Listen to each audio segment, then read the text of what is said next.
Chako chendo machiwo tiegruok maonge chudo weche mag tiyo kod mbui kachiel kod lony mamoko mag teknolojia mayudore mbui moting'o mano manyalo somo pach dhano kendo timo gik mathoth ma dhano timo mong'ere kaka artificial intelligence ma itimo ne jopuonjre motieko klas 12. Jojuma nigi ler mathoth.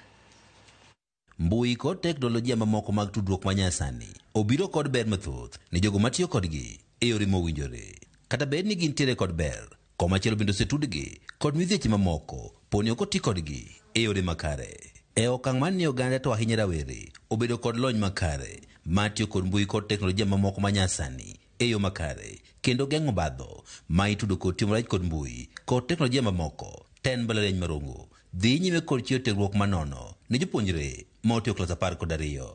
E tielo mokwongo mar chendoni ma ochak e dweni, jopuonjre maromo 25 dhi nyime kod yudo tiegruok e mbalariany ni Marongo. We were training them on digital literacy, on how to handle different computer platforms and applications, how to navigate through the cybersecurity issues, and how to monetize their profiles. Jopuonjre madhi nyime kod tiegruok ni ma ichiwo nono maonge chudo wach ne gisudo lony mopogore opogore e yore mag tiyo kod mbui kod teknolojia mamoko manyasani. I didn't know how to use computers, but I've gained more skills about how to use computers.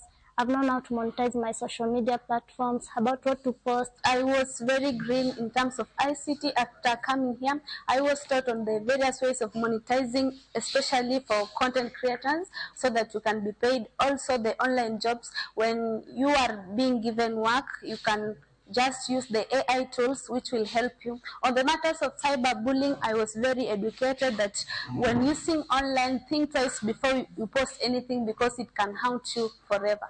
Mesha Kwafula wach ni kao kalukum tiegruok ni oyudo lony matiyo kod mbui kod teknolojia mamoko e loso pesa kod yore mamoko. One of the trainers presented on matters of cyberbullying and so on, whereby elaborated more on the use of social media and cyber.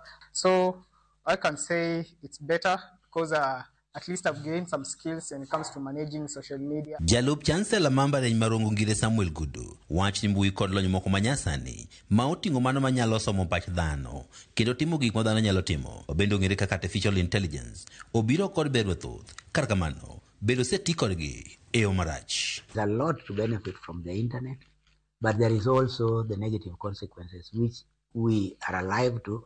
But more so, we were also concerned about the misuse of internet. And therefore, we were telling the students on how to utilize the internet beneficially and avoid the negative aspects of the internet. Gudu wach ni kaka mbalariany gombo margi en rawere tiyo kod mbui kod lony moko e yono makare ma yudo nweng'o kod konyruok moko gino momiyo gi kawo okang' mar chiwo puonj mano rawere e yor tiyo kod mbui. We understand that artificial intelligence has come with a lot of benefits, but with also few challenges where some students would just want to use artificial intelligence to answer questions which they themselves have not synthesized properly. And therefore, our interest is to make sure that we allow the students and the staff to understand the power of artificial intelligence on how they can help us solve a lot of community problems, but at the same time, taking note of the disadvantages which we could avoid by creating platforms like what we created during our annual conference. George Juma, Ramogi TV, Migori. Mana kaka nyisi kanyero ni weche mabende choponwa eni oyaw alap mano ma Raila Odinga mabende nyasi ma madaraka makiny timore motelo kanyero no selandi ni kiny kogwen ema ibiro yawe to kakineno kanyero mano oko mago mana jopiny mantiere oko kanyoero marito mondo gidonji mang'eny modhuro mabende osedonjo e iye kanyero kendo pichin mabende wayudo nyiso ni